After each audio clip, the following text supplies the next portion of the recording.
हम भगवान की रोजाना पूजा करते हैं और अपने काम के लिए निकल पड़ते हैं। हम पूजा इसलिए करते हैं कि हमारे जीवन में भगवान का आशीर्वाद बना रहे और हमारा जीवन सुख और शांति से निकल जाए। हमारे जीवन में कोई भी बाधाएं ना आए। पूजा पाठ करके भगवान को प्रसन्न करने से हमें लाभ मिलता है, लेकिन पूजा के नियमों का पालन अगर ना किया जाए तो बुरे परिणाम भी भुगतने पड़ सकते हैं। ऐसे में पूजा के नियमों का पालन करना बहुत जरूरी होता है।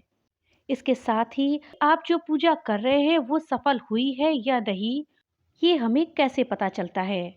हमारी पूजा सफल हुई है या नहीं, उसके बारे में भगवान हमें पूजा के माध्यम से कुछ संकेत देते हैं। साथ ही हम जो पूजा प्रतिदिन करते हैं, उस पूजा को करने के भी कुछ नियम होते हैं। उन नियमों का पालन करते हुए ही हमें पूजा का पूरा फल मिलता है। तो दोस्तों, आज इस वीडियो में हम जानेंगे पूजा करने के क्या नियम हैं, साथ ही पूजा सफल होने का हमें क्या संकेत मिलता है। इस जानकारी के लिए वीडियो को लास्ट तक देखिएगा। वीडियो अच्छी लगे तो लाइक और ज़्यादा से ज़्यादा शेयर करिएगा।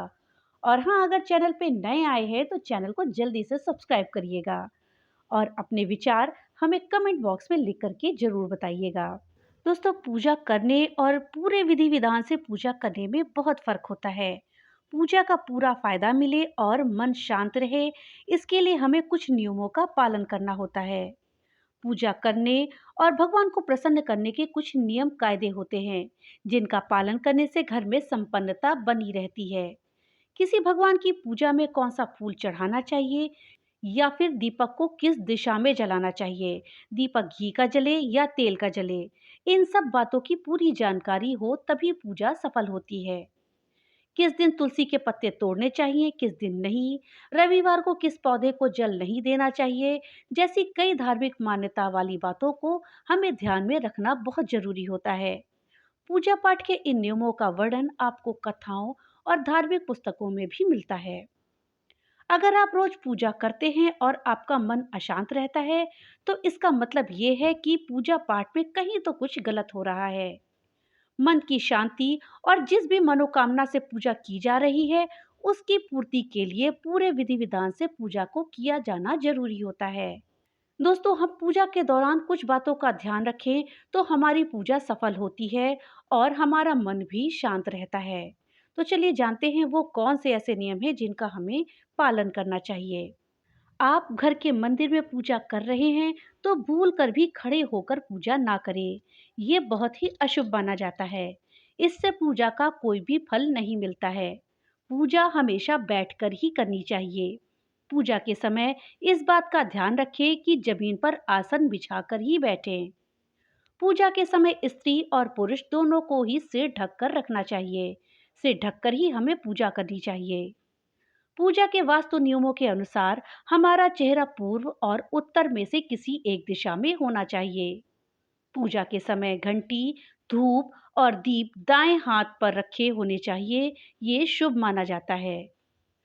पूर्व दिशा में घर की पूजा स्थल होने से घर में सुख और शांति बनी रहती है। घर में धन संपत्ति की कभी कोई कमी नहीं रहती।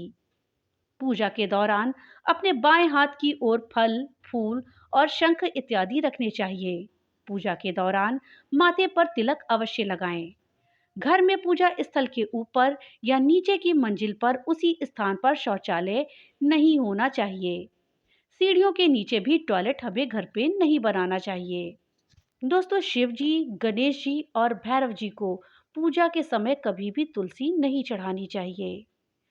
तुलसी का पत्ता बिना स्नान के नहीं तोड़ना चाहिए। शास्त्रों के अनुसार अगर कोई व्यक्ति बिना नहाए ही तुलसी के पत्तों को तोड़ता है तो पूजन में ऐसे पत्ते भगवान के द्वारा स्वीकार नहीं किए जाते हैं। तुलसी के पत्ते 11 दिनों तक बासी नहीं होते हैं। इनकी पत्तियों पर हर रोज जल छिड़क कर पुनः भगवान को अर्पित किया जा सकता है। रविवार, एकादशी, द्वादशी, संक्रांति और संध्या काल में तुलसी के पत्ते हमें भूल कर भी नहीं तोड़ने चाहिए। सूर्य देव को शंख के जल से अर्घ्य कभी नहीं दिया जाता है। सूर्य, गणेश, दुर्गा, शिव और विष्णु ये पंचदेव कहलाते हैं। इनकी पूजा सभी कार्यों में अनिवार्य रूप से की जानी चाहिए। प्रतिदिन पूजन करते समय इन पंचदेवों का ध्यान करना चाहिए। इससे लक्ष्मी की कृपा और समृद्धि हमें प्राप्त होती है। माँ दुर्गा को दूर्वा नहीं चढ़ाई जाती है। यह गणेश जी को विशेष रूप से ही अर्पित की जाती है।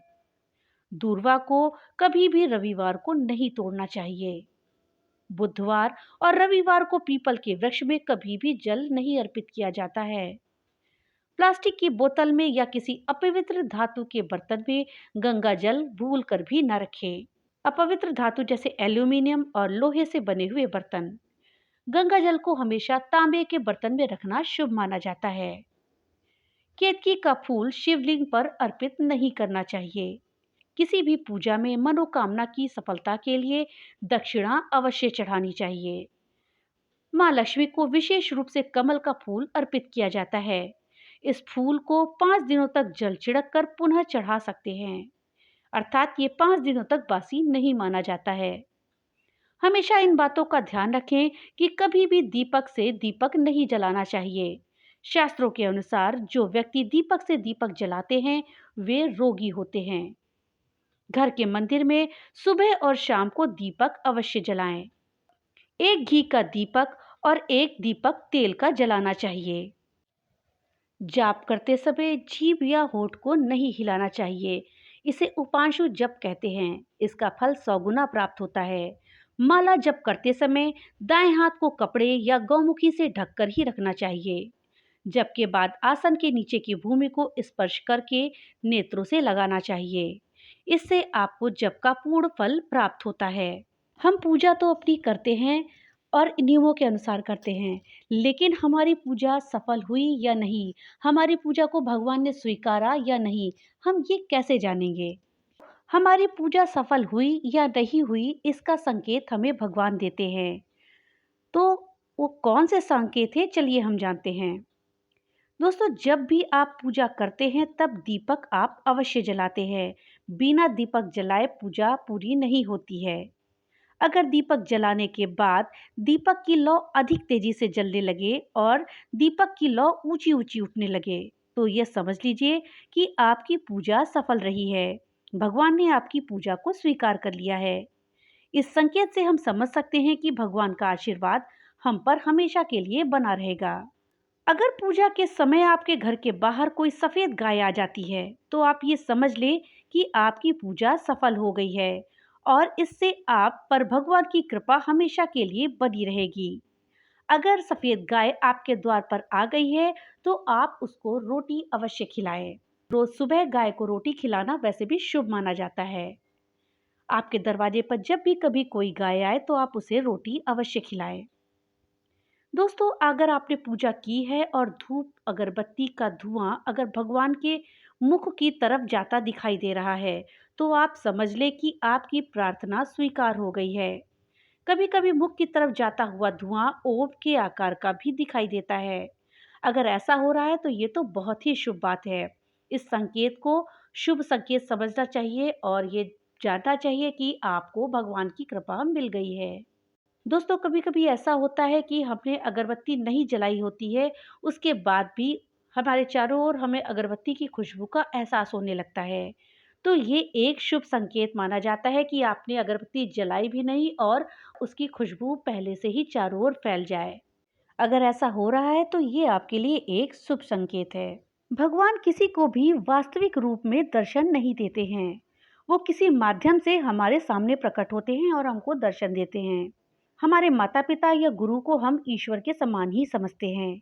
अगर पूजा के दौरान अर्थात जब आप पूजा कर रहे हैं, उस समय माता-पिता या गुरु घर में प्रवेश करते हैं, तो ये समझ लेना चाहिए कि यह पूजा सफल होने का संकेत है। इस संकेत से ऐसा माना जाता है कि भगवान आप पर खुश हैं और आपके घर के सदस्यों पर हमेशा उनका आशीर्वाद बना रहने वाला है।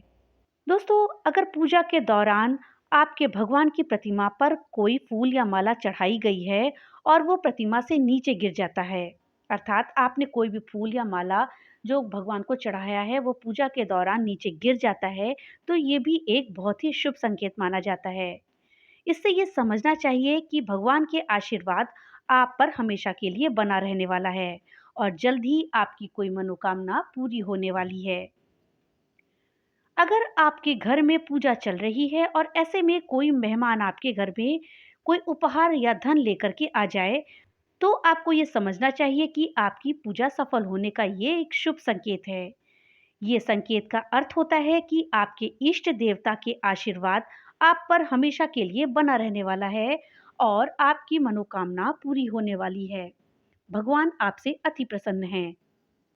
तो दोस्तों, ये थी जानकारी आपकी पूजा को सफल बनाने से जुड़े हुए कुछ नियमों के बारे में। साथ ही आपकी पूजा सफल हुई है या नहीं, ये आप कैसे जानेंगे इस विषय में। भगवान भोलेनाथ की कृपा आप सब पर बनी रहे। तो मिलते हैं अगली नई वीडियो के साथ। तब तक के लिए राधे राधे।